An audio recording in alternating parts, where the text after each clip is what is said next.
Welcome back to Rock Rough Ruins Games, where I do just that. By this point, I think you've all heard of the coinless challenge in Mario games. You try and get from the beginning to the end of the game without grabbing any coins. But there's another game with shiny yellow collectibles that hasn't seen nearly as much attention as Mario. That game is Donkey Kong Country. There are tons of bananas scattered around in every level, and on a normal playthrough, you could collect hundreds, even thousands of bananas. But today, DK is going on a low potassium diet. How many bananas does it take to beat Donkey Kong Country? The rules of this run are pretty self-explanatory. Avoid as many bananas as you possibly can. That's all. It's worth noting that I'm playing this game with Nintendo Switch Online, so I won't have access to any glitches exclusive to the original SNES release. The big glitch I should mention is the wrong warp from Congo Jungle to Vine Valley. This doesn't exist on the Switch version, so don't bother telling me how I forgot about the wrong warp. I didn't. With all that said, let's begin the challenge.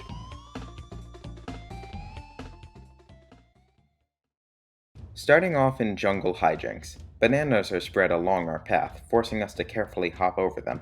While there's nothing particularly difficult in this stage, it does give us a glimpse at a trick we'll be using throughout the run. We'd likely pick up this banana were we to try and jump under it normally, but by rolling off an edge, you can jump while in midair. This allows us to complete level 1 with no nutrition needed. Ropey Rampage is quite the difficulty spike. It seems like we have to grab a banana on this tree. Luckily, it's nothing that can't be avoided with a very precise jump. What can't be avoided is this line of bananas. We don't have enough speed to roll under them, so we've just got to accept that this is where our banana collection begins. 1 banana is required. But that's not all this level has to throw at us. Later on, we encounter this terrifying combination of swinging ropes and bees. You'd assume some bananas would be needed, but that's where you're wrong. Allow me to introduce you to the world of damage boosting. Normally, you think of damage boosting in the context of invincibility frames, and while those do exist in this game, that's not what I'm interested in right now. What I'm talking about is that extra boost of height you get when you take damage. Provided both DK and Diddy are on our team, we can send DK into the bottom left corner of this bee, leaving Diddy at the perfect height to jump up into the air and squeeze under those pesky bananas. Unfortunately, there's an identical obstacle right after that, and because we've already used DK, we've got to grab some bananas. From what I can tell, 2 extra bananas is the minimum, leaving us at a total of 3 bananas.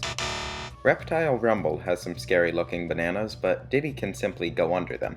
It's a shame this tunnel contains 5 required bananas, as the rest of the level contains some tricky jumps to be sure, but is still completely doable. Coral Capers is the first underwater level, and to be honest, these are typically pretty uninteresting. Though there's a weird quirk with the hitboxes of the level geometry. There's several spots where it seems like we have no way of getting around a banana, but we can sort of just phase into the ceiling. We aren't completely safe though, as this arrow blocks our path with 2 bananas that we're forced to pick up. Barrel Cannon Canyon contains several cannons that would launch us into bananas. One of these cannons is at the very beginning, but if we climb up this slope, we can take a much safer cannon. We land on a tree, so let's drop down to the ground and bounce off a Kremling for the extra distance needed to get over this line of bananas.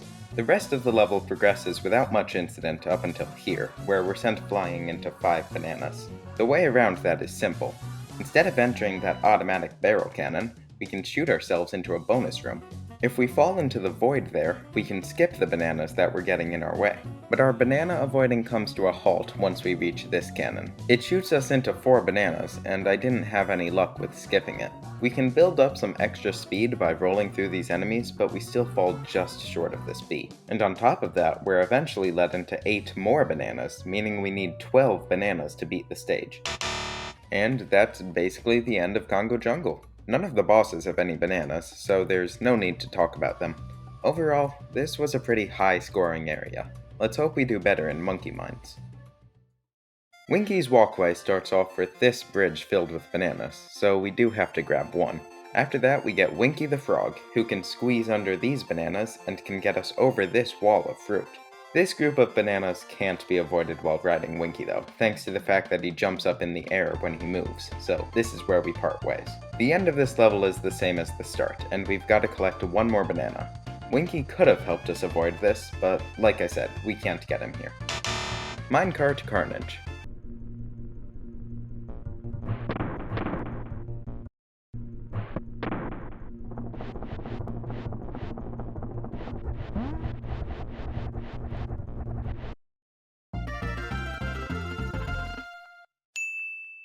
Bouncy Bonanza has a couple spots of note.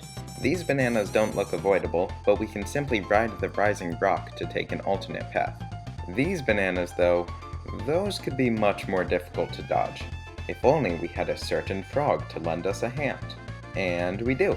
But to get to Winky, we have to get into this tunnel, the entrance to which is blocked by bananas. By rolling off this ledge and performing a mid-air jump, we can just barely squeeze by them.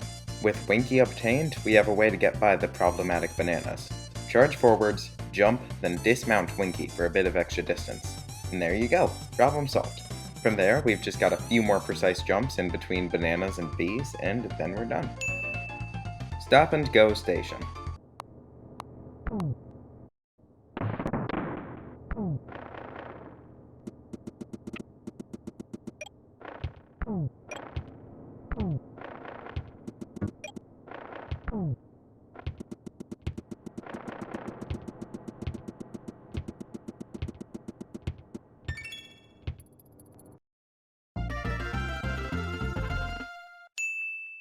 That joke was just as funny the second time.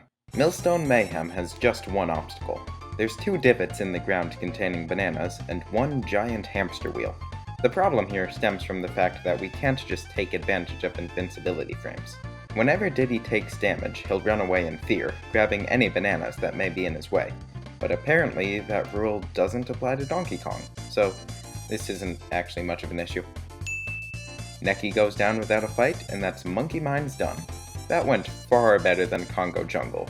Let's try and keep up this streak in Vine Valley. Vulture Culture scared me because of all the cannons, but we actually have a lot of freedom in how we aim them. The cannon that would shoot us into bananas can be skipped by entering a bonus room and then walking straight into the claptraps.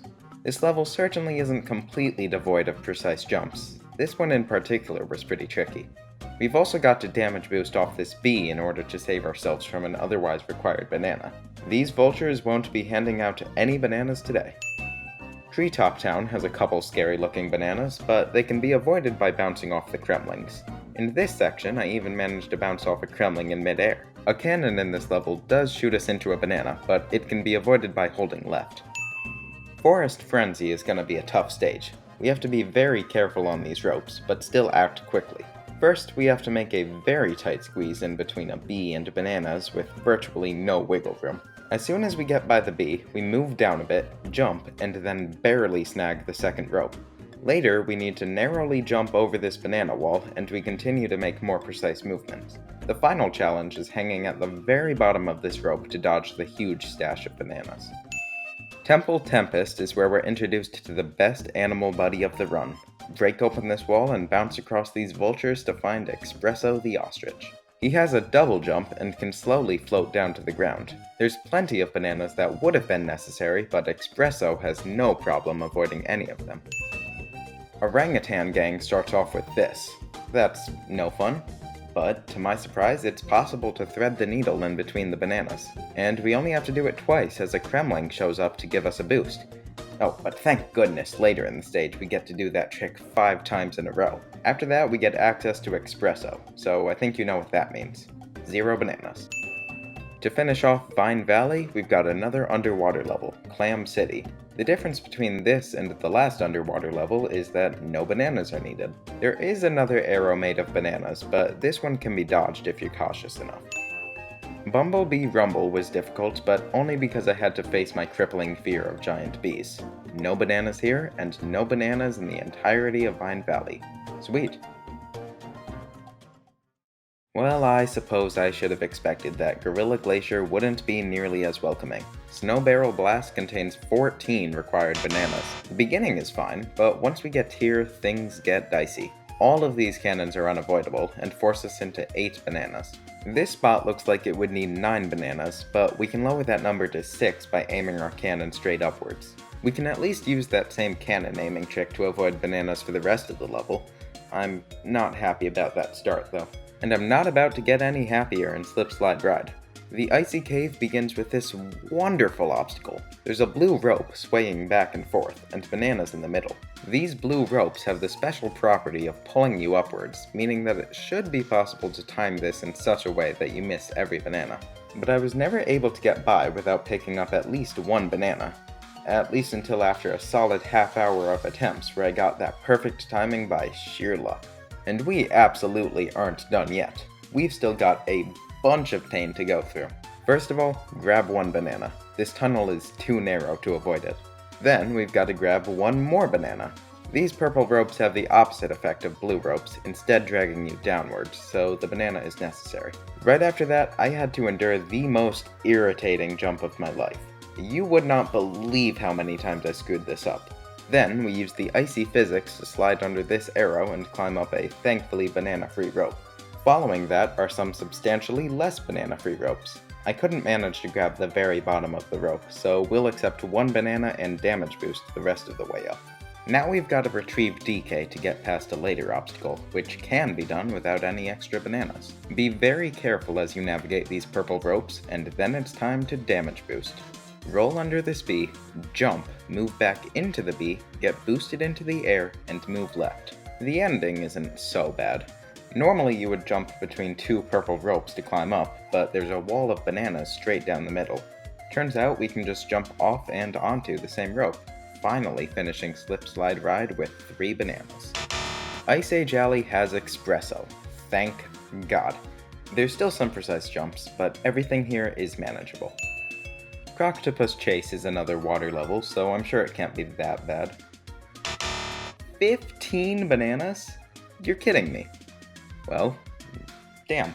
All the swimming goes fine, but we have to enter a couple cannons. One of them gives us 6 bananas, the other gives us 9.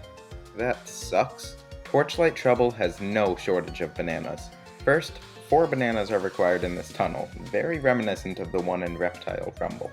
The next bananas look to be right here, but while holding a barrel, DK has a slightly different jump arc and can squeeze under them. The actual next required bananas are right after that. The best I was able to do was bounce off the crusher and collect 1 banana. That's all there is left for this level, leaving us at a total of 5 bananas. Rope Bridge Rumble doesn't have any forced bananas, but to avoid them all we'll have to play precise. It took a couple attempts, but I completed the stage, beat up a rat, and we can leave this horrible glacier at last. 37 bananas were required here. That's just abysmal. After such a terrible stretch of levels, I'm really fearing what could come next in Kremroc Industries. But fear was not necessary. Oil Drum Alley contains very few bananas, let alone any difficult ones. We breeze through here with 0 bananas. Trick Track Trek is not much harder. There's a few bananas at the start, but those can all be ducked under with Diddy. The only part that needs any fancy movement is right here. If the bee hits us, we get boosted into some bananas, so we'll roll off the platform and hop back on. Elevator Antics doesn't have a whole lot going on either, except for these bananas blocking our path. But even then, we can just climb these ropes and take the secret route around them. There's also this one sort of challenging roll jump, but I only needed a couple of tries. Poison Pond is our final water level, and fortunately, not like the last one we ran into. No bananas. We really have not had any issues in Kremroc Industries so far, but Minecart Madness is gonna change that. This one stupid bird is the dumbest thing to ever exist, aside from myself. Anyways, the way this is set up makes it seem like 5 bananas are required. We can ride under the bananas, but not the vulture.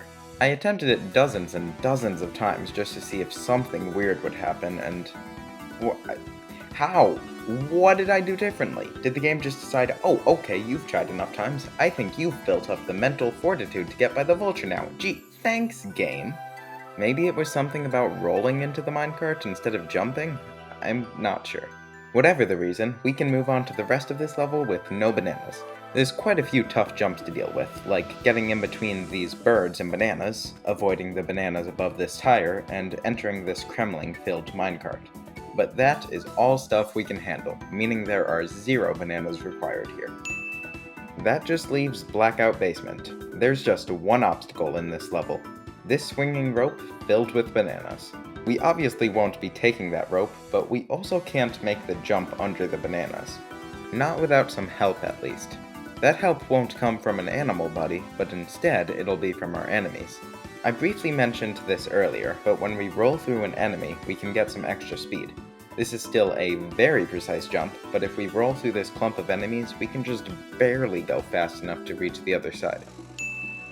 So that's settled. We've beaten Kremroc Industries Incorporated with an empty stomach. I'm glad to see that after the absolute mess of Gorilla Glacier. We're nearing the end now. The only area that's left is Chimp Caverns. Time to finish this. Tanked Up Trouble has us ride a platform while collecting barrels of fuel to keep it moving.